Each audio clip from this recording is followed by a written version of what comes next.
Good morning from the Lone Star State. We are getting so close to game day. We are on the day where the Buckeyes will land later tonight, very late. It's going to be about 10:30, 11 o'clock Eastern time that we get to see Ohio State touchdown here in Dallas. But for the Buckeyes, the work is still very much underway at the Woody. They underwent practice yesterday. They will have another one today. We got to watch on Friday. This team was such an intense look in their eye. But the more important thing that we got to see was Ryan Day starting to take over that offensive play calling role. Now, we didn't get to see him call any plays, but we do know that that is a new situation for him. Brian Hartline back where he once was with the wide receivers full time. He's been there all year, but solely locked in with those guys. For Ryan Day, he's talked about the challenge. He wanted to give up play calling so that he didn't have to handle all of the head coaching duties, and that he admits it's going to be a different role when he takes the field in AT&T Stadium. No, not at all.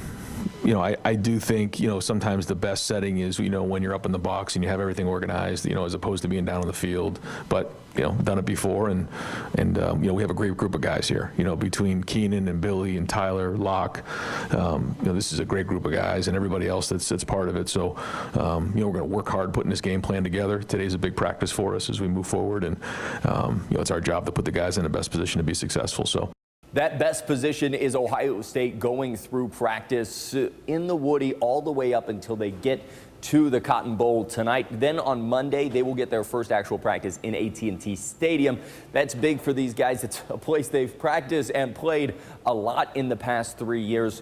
We will get to hear from Ryan Day and Brian Hartline on Monday for the first time since he took over that role as the head coach of South Florida. As for Miami, Saturday they held a practice down in Florida, getting set for their matchup with the Buckeyes. It's interesting. They really dominated Texas A&M. That defense has been proven to be the strength of the Hurricanes. But they know this is a different challenge with this Ohio State defense for the Miami offense, something they haven't seen all year long. But Carson Beck says he's ready for what the Buckeyes present.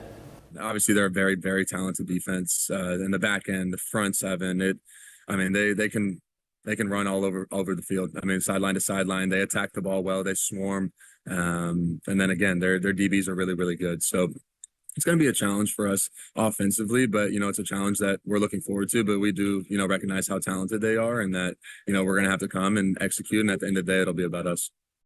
And that will do it for us here, our first day in Dallas. The Buckeyes will wait on them to arrive tonight on Wall Sports.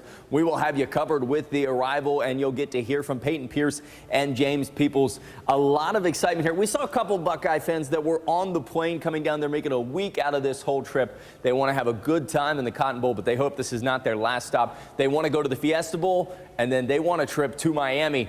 They don't want the Hurricanes going to Miami. They want the Buckeyes in Hard Rock Stadium on January 19th. We'll have you covered on 10 TV, 10 TV Plus, and 97.1 The Fan. Everything you need to see from Dallas as Ohio State gets set for this matchup with Miami in the Cotton Bowl. Have a great Sunday.